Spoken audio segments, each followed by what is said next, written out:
اعوذ باللہ من الشیطان اللعین الرجیم بسم اللہ الرحمن الرحیم رب اشرح لی صدری ویسر لی امری واحلل عقدۃ من لسانی یفقهوا قولی اللہم صلی علی محمد وآل محمد۔ سامعین عزیز مومن مومنات، اس ویڈیو میں ایک حدیث مبارک ہے پیغمبر اکرم صلی اللہ علیہ وآلہ وسلم کی، جس میں ماہ شعبان المعظم کی دوسری رات کی شب کی نماز کے بارے میں ہے کہ ان النبی صلی اللہ علیہ وآلہ قال ومن صلی فی اللیلۃ الثانیہ من شعبان 50 رکعہ، کہ جو شخص ماہ شعبان المعظم کی دوسری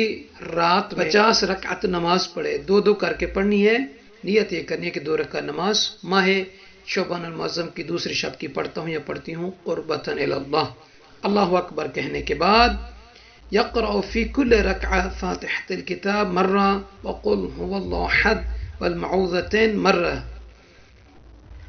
پہلی رکعت میں اور دوسری رکعت میں سورہ الحمد کو 1 مرتبہ پڑھنا ہے، اور اس کے بعد سورہ توحید کو 1 مرتبہ، سورہ فلق اور سورہ ناس کو 1 مرتبہ، یعنی پہلی رکعت میں اور دوسری رکعت میں الحمد کو 1 مرتبہ، اور اس کے بعد پہلی اور دوسری رکعت میں ان 3 سورتوں کو سورہ توحید، سورہ فلق اور سورہ ناس کو 1 مرتبہ پڑھنا ہے۔ اب اللہ کے نبی حضرت محمد مصطفیٰ صلی اللہ علیہ وآلہ وسلم فرما رہے ہیں کہ یأمر اللہ تعالی الکرام الکاتبین اللہ تکتبوا علی عبدی سیئۃ الی ان یحول علیہ الحول،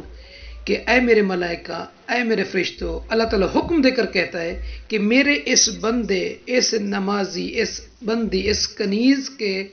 سیئات کو، گناہوں کو، یعنی میرے اس بندے اور اس کنیز کے گناہ کو 1 سال اس پر گزرنے تک کوئی گناہ نہیں لکھنا۔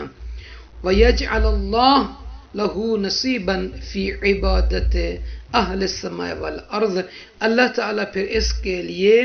زمین و آسمان کے عبادت میں اس کا حصہ قرار دے گا، اور فرماتے ہیں وَالَّذِي بَعَثَنِي الحق نبیہ، اور فرماتے ہیں کہ قسم ہے اس رب کی کہ جس نے مجھے حق کے ساتھ نبی بنایا ہے، کہ اللہ تعالی